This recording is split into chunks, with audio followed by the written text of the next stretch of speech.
Engagers, this is Professor Game, where we interview successful practitioners of games, gamification, and game thinking who bring us the best of their experiences to get ideas, insights, and inspiration to help us in the process of using games and gamification in our daily lives, for example, to learn what we are teaching. And I am Rob Alvarez. I work at IronHack, teach at IE Business School University, and so much more, and host this podcast. If you have an extra second, please go ahead and subscribe for free to our email list at professorgame.com/subscribe.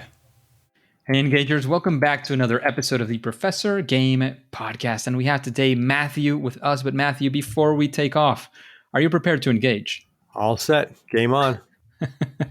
Let's do this because we have today with us Mathew Georghiou. Does that sound right? Georghiou is what I say, although that's not quite the correct spelling, but I say it that way, a pronunciation, to make it easy for people.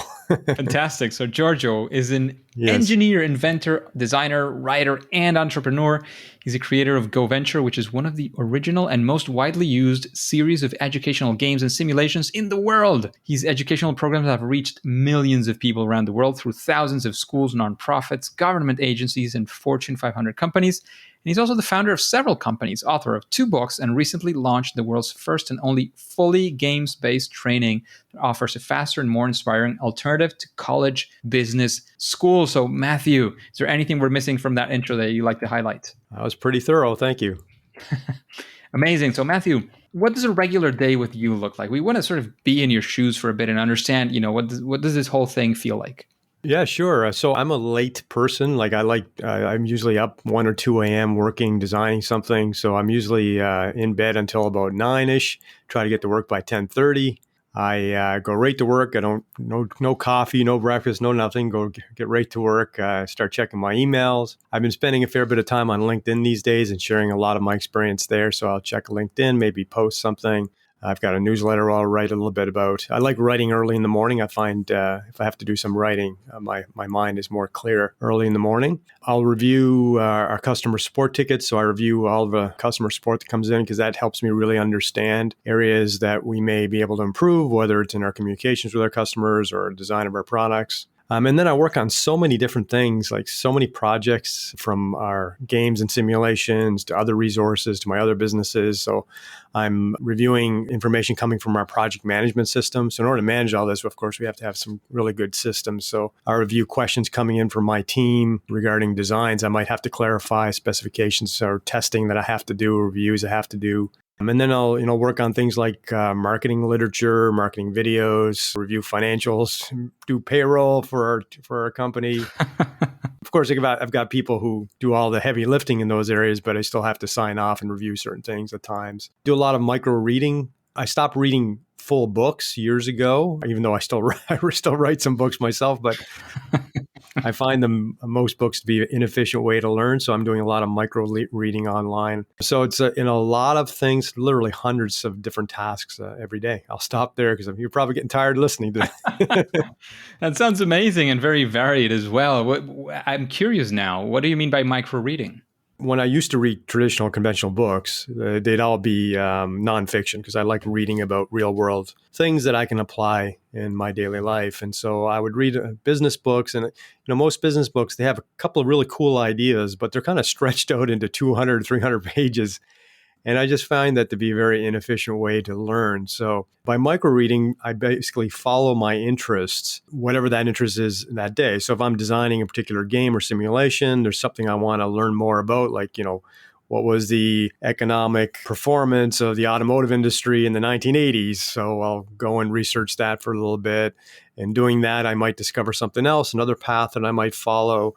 I might see somebody share something real interesting on LinkedIn. So I'll try to connect and engage and better understand that concept. So it's a lot of these little small, short bursts of knowledge that I'm trying to discover through the day, if that makes sense.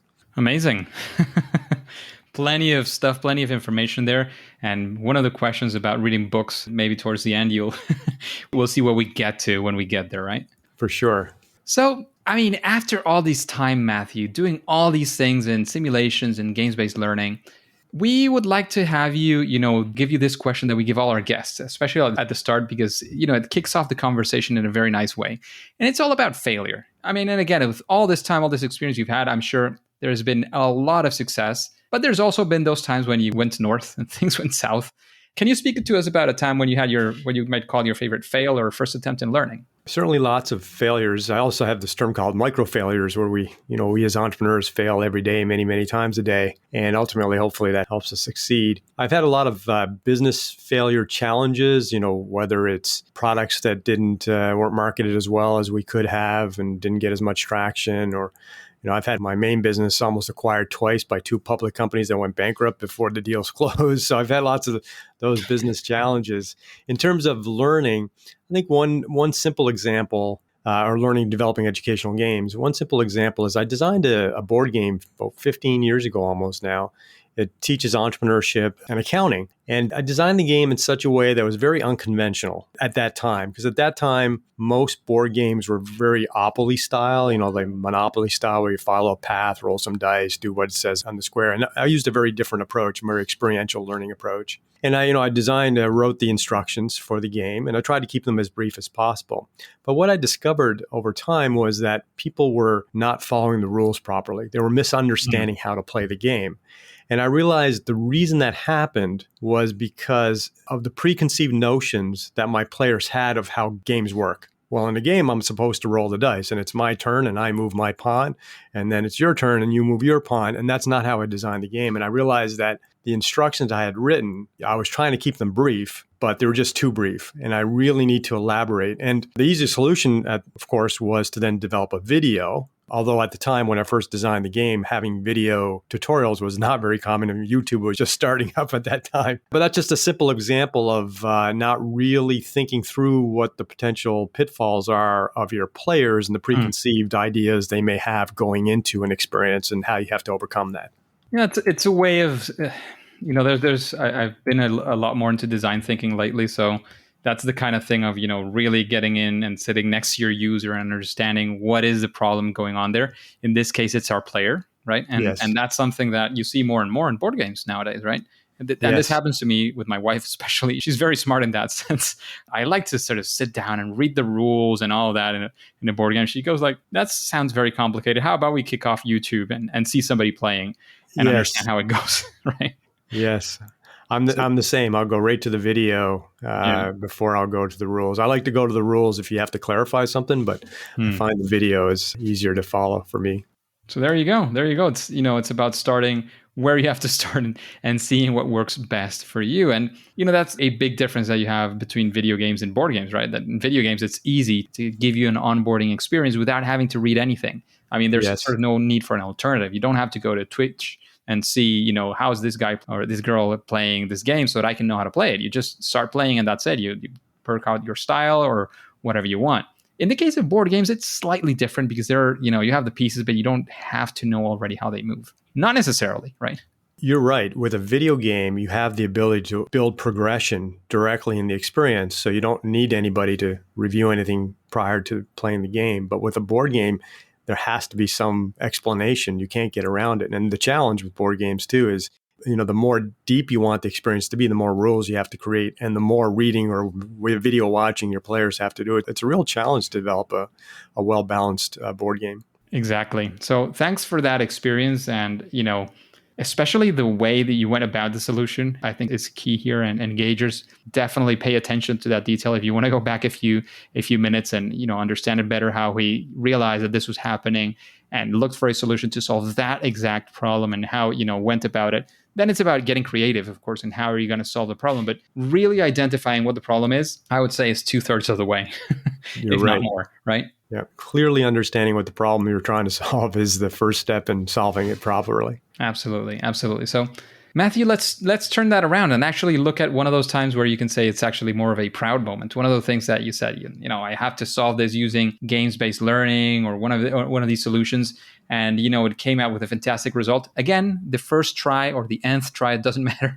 We want to sort of be there with you and maybe take some of those lessons of the key, success metrics, so to speak.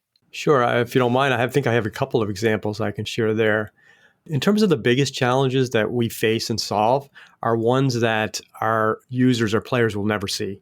And it happens behind the scenes with our complex educational simulations like business simulations, where we're trying to solve a problem using algorithms. And, the problem is complex because even though we may know what the problem is we want to solve and we know how to solve it, we know as soon as we solve it in that way, it's going to create two other problems, whether it's another technical problem because of the way something is built or a user intuitiveness issue where, hey, yeah, we could do that, but then our users won't really understand that because it's not intuitive. And we run into these types of problems because we develop very, very complex simulations. We run into these problems all the time. And, there's often where we're collaborating, trying to solve this thing. We just stop and say, man, this is really hard. But the biggest ones I'd say most people don't see. I'll give you two other examples, though, that can better illustrate. One is a tech example, and there's a technology problem. And the other one is a design problem. Some years ago, we were commissioned by a very large company who does online high school delivery. And they wanted us to develop virtual science labs, like physics labs, chemistry labs, earth science labs, so that they didn't have to ship a box of chemicals and lab equipment in the mail to their at-home students. And at the time, we were, Flash was the primary technology available, and Flash was good, but it certainly had its limitations. Back and in our the client, if you remember those days, yes, our client had a very specific request when developing these simulations. They said, we don't want simulation, we want verisimilitude. Verisimilitude means realism, as realistic as possible. So when you have a rubber ball on screen that's supposed to have a certain K factor and it bounces on a piece of wood, it needs to bounce in your simulation exactly the same way it would have bounced in the real world. And when you're dealing with Flash, which has its limitations, and we had to use a physics engine, and there was a rudimentary physics engine available that was good, but still had its limitations, trying to recreate the real world, the rubber ball with a K factor bouncing on a piece of wood versus a piece of metal, or the chemical reaction and what it exactly looks like, the colors and everything. Trying to do that is a real challenge. In fact, it's harder than designing a game because with a game, as the game designers, we have a freedom of designing kind of environments that we choose. And the player is in a state of suspension of disbelief where they'll allow you that freedom to break real world physics and real world science because they realize it's a game. So you have that flex. You don't have to kill yourself to get that perfect realism. But when you're developing a virtual science lab for a client who was expecting this, that was a big challenge. And we did solve it. It worked out really great. The client was really happy, but I can tell you that was a significant challenge. Interesting. And, having a happy client is always good news, right? Absolutely.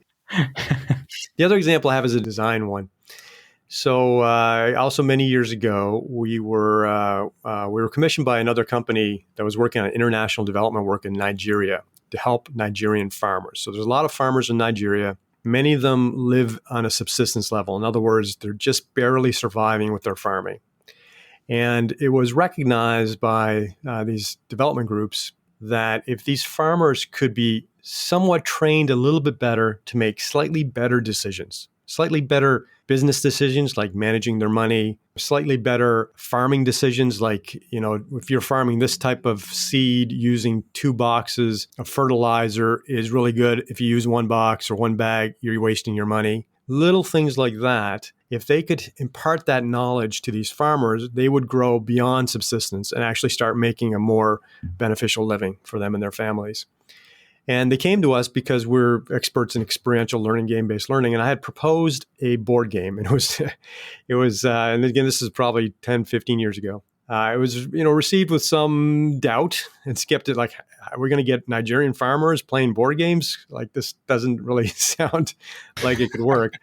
Of course, as I started explaining more and saying, look, this is not, they're not playing Monopoly here. What we're doing is we're going to recreate a year in their life and the decisions they have to make in that year in this experience. And yes, it's going to use something that looks like a board game, but it's really just facilitates the experiential learning that we're going to create. And so the particular challenge here was not only convincing, the people we were working with that this can work, but we had to design the game in such a way that, no technology, it all had to be all cardboard, paper-based. It had to be robust enough to be thrown in the back of a truck or on a motorcycle, driven into a village and delivered indoors or outdoors. You didn't know whether you'd get 5 farmers show up for the training or 50 farmers, so it had to be fully scalable. The literacy levels would be very varied, right? From people who had very little literacy to higher literacy, and it still had to be a meaningful experience for everybody together. You had different crops being grown in different parts of the country, and it all had to be delivered by an untrained facilitator who was not trained to facilitate. So that was a challenge, right? But the good news is, How about YouTube? No YouTube. So the good news was that because we were able to design this experience that recreated the life and build it in such a way that had structure, it could be delivered by an untrained facilitator anywhere in any size group. And we leveraged the knowledge of the participants. So that way we didn't have to create specific content and say, oh, you got to do this for this type of seed or this type of crop. Instead, we used questions and other techniques to have the participants actually share their experience, which was directly in context with what they were learning. So anyway, that was a particular challenge that worked out really well. It ended up being mass produced to train a lot of farmers because the pilot was so successful. And talking about this, because you've shared already a few experiences of things that you guys have created. I'm sure that by this point, you have some process, series of steps, call it as you will. When you are facing an issue that you want to solve using your techniques, how do you go about it? Like, what's the process? What's the system? How do you do these things? Yeah, for sure. So I actually wrote about this recently on LinkedIn. I talked about the first 5 things I do when designing an educational experience. And just to give you a kind of quick summary, high level here, the first is I will need to understand the change in behavior that you want from the participants. What skill is it that you want them to achieve? How do you want them to do things differently? So what is that change in behavior?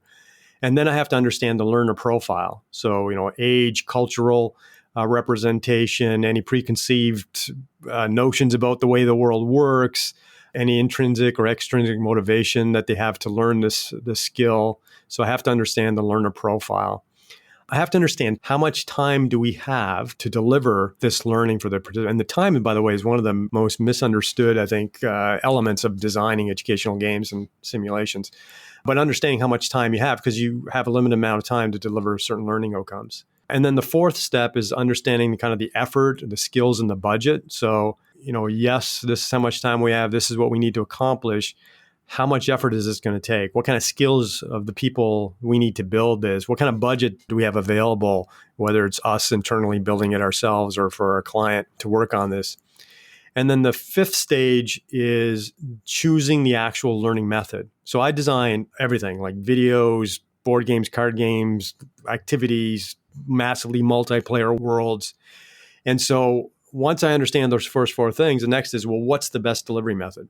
Should it be a board game? Should it be a card game? Should it be a software simulation? Should it be a blended game which we've done as well, where you have board games and software simulations kind of driving the results of the game? Should it be something massive? Should it be on a mobile app?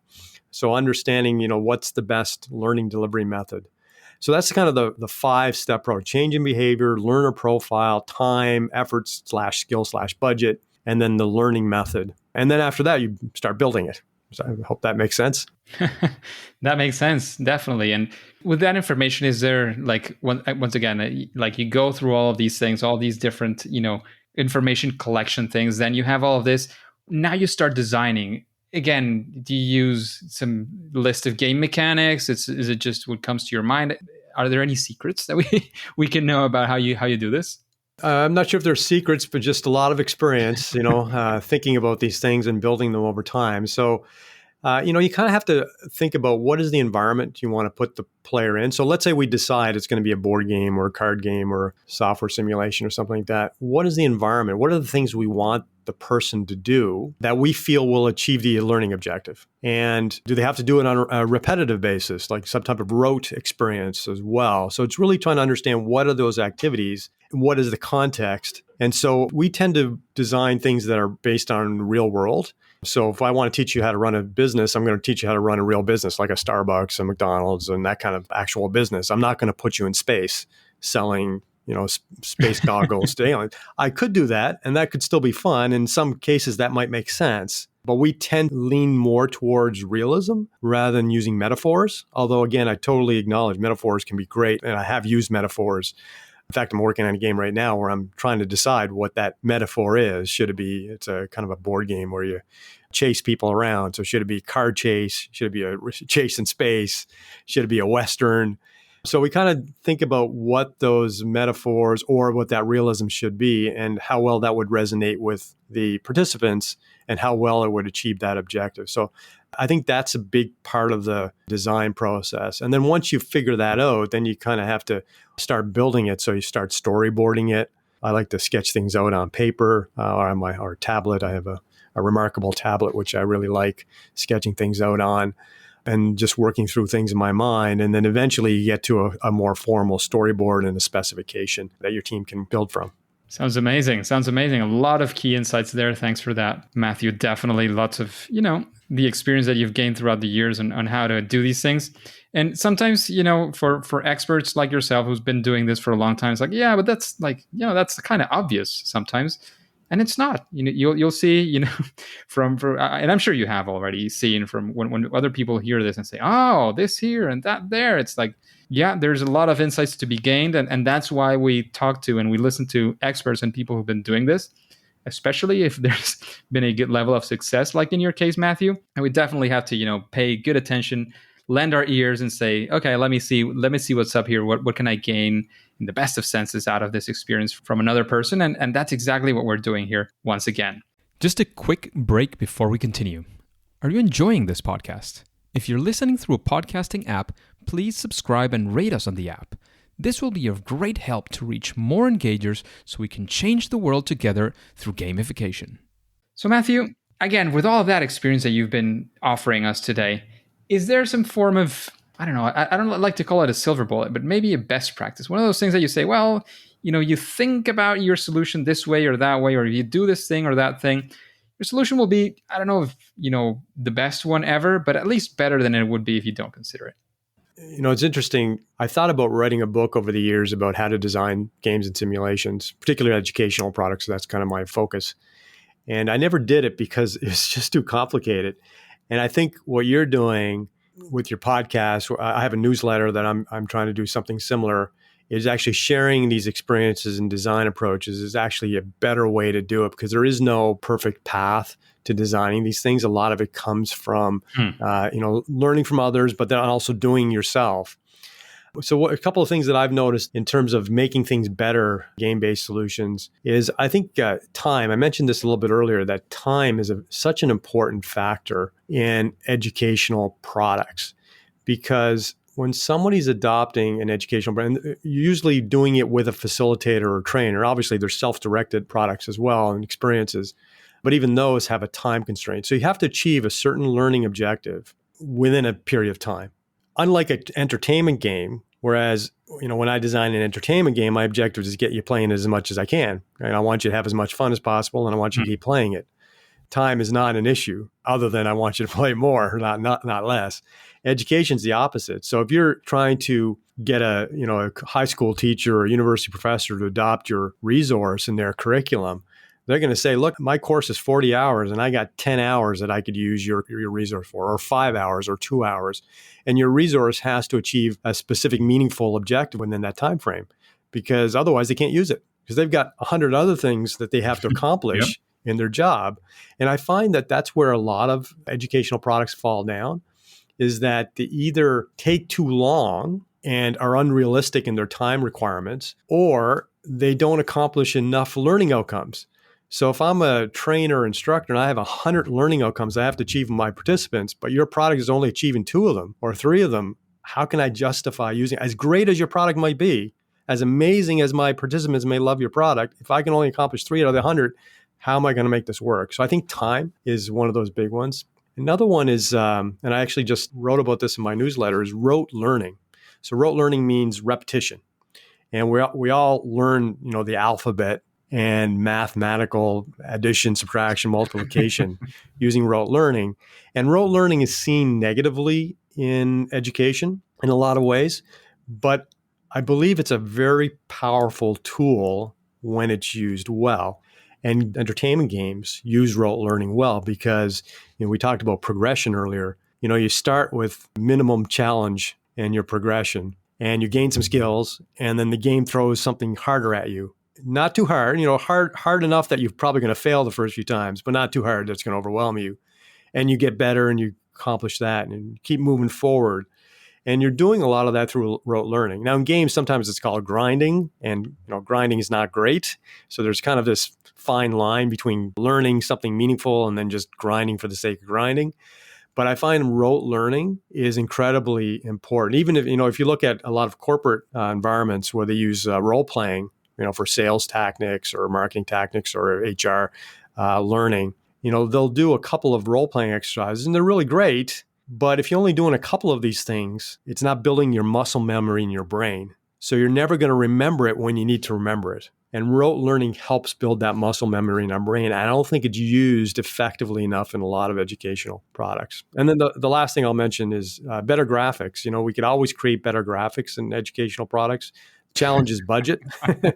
So better use of time, rote learning, and better graphics, I think, are the three things that I would focus on. That's amazing. 3 recommendations in one. So there you go, engagers. Take out your notepad and write those down. Rote learning is something that I hadn't seen that way, but I love the way that you put it as well. So thanks for that, Mathew.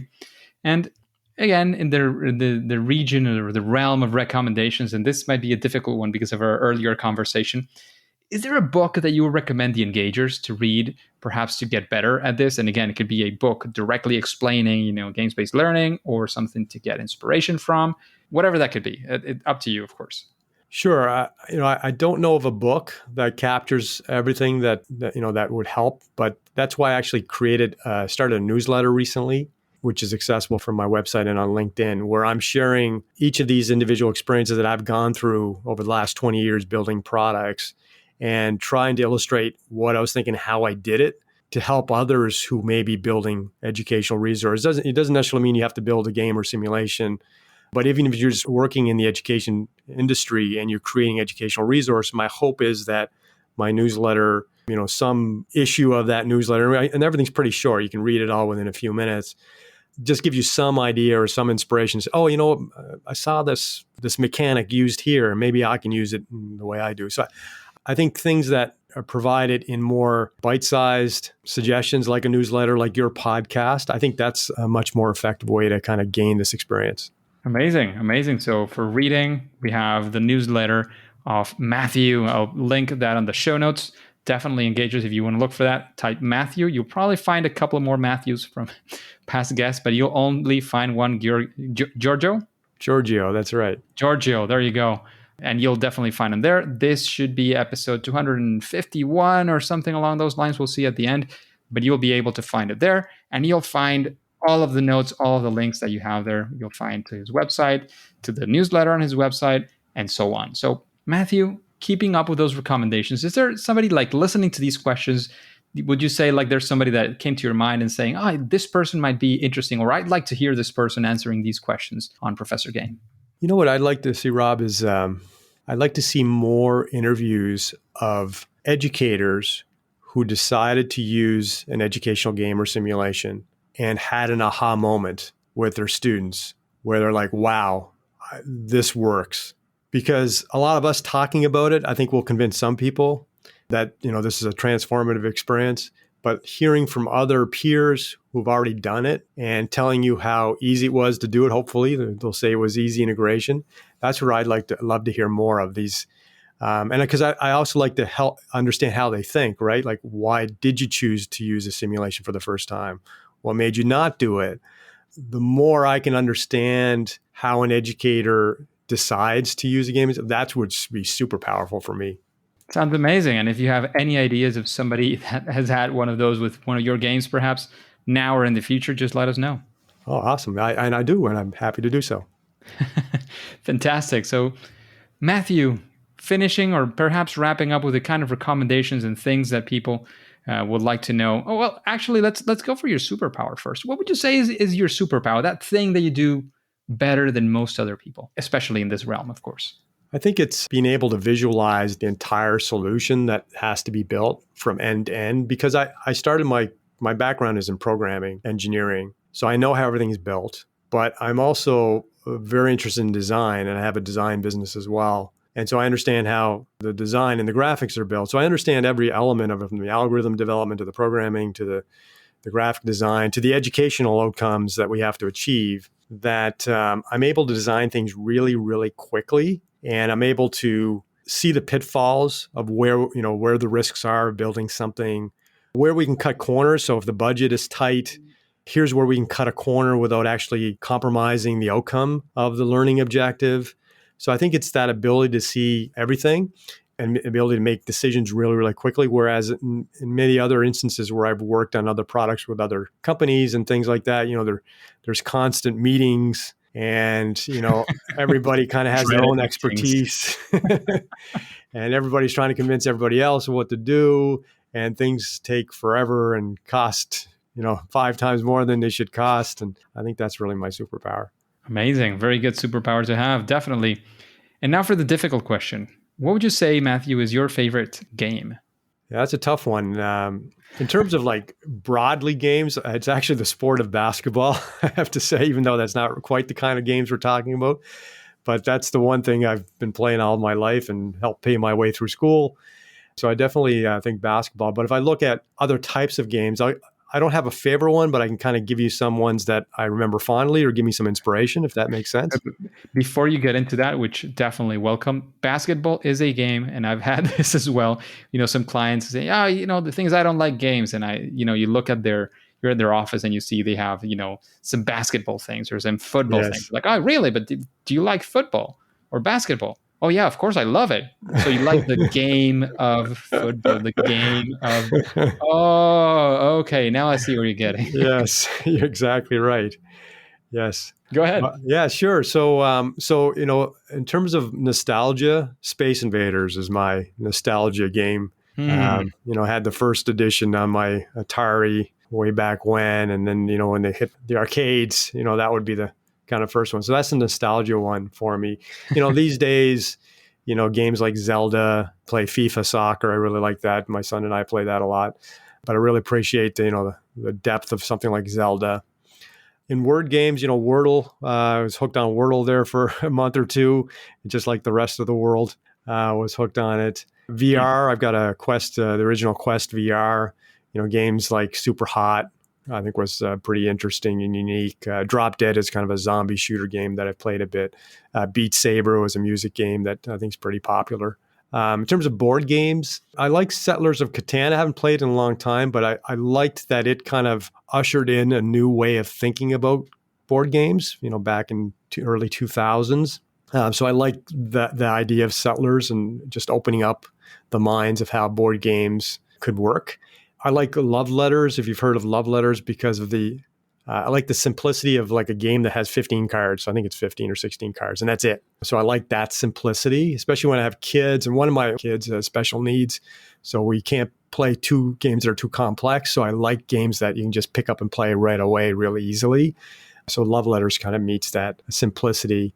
I like Exploding Kittens. My son also loves Exploding Kittens. Can't get enough of it. I like the creativity of it, the flavor that's on the cards and just the concept of exploding. I think is really interesting. Stop Thief is a game that I played as a kid and has been remade over the past couple of years. That's pretty interesting. I'm working on a game that I think might end up being my favorite, though. It's a city building game. And it's got this really unique mechanic where it's both a game and a puzzle, like a physical puzzle, building a city. And I think that's got potential. I'm still in the kind of halfway stages of building it. I hopefully have my first prototype in the next few weeks, but I think that one's got some interesting potential for me. Amazing. If you can share something that we can look at or in the future, once you have it outside and we can see it, that would be amazing. Yeah. Fantastic. So Mathew, thank you so much for being with us today. I don't know if you have any sort of final words for the engagers, any final piece of advice.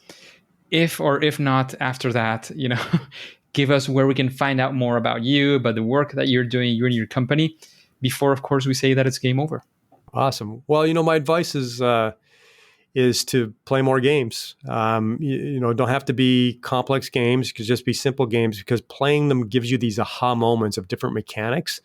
You can go to Wikipedia and get a list of game mechanics, but they're not really going to be mean a lot to you unless you've experienced them yourself. And if you're an educator listening to this, my advice is play some yourself, but you don't actually have to be a gamer to have your students benefit from gaming.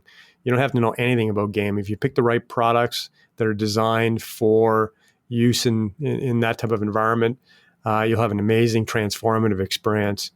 And I think that's beneficial for everyone. But in terms of me and how to reach me, my website, Georghiou.com, which is Georghiou.com. You can also find me on LinkedIn, Mathew Georghiou, and happy to connect with anyone who's in this space.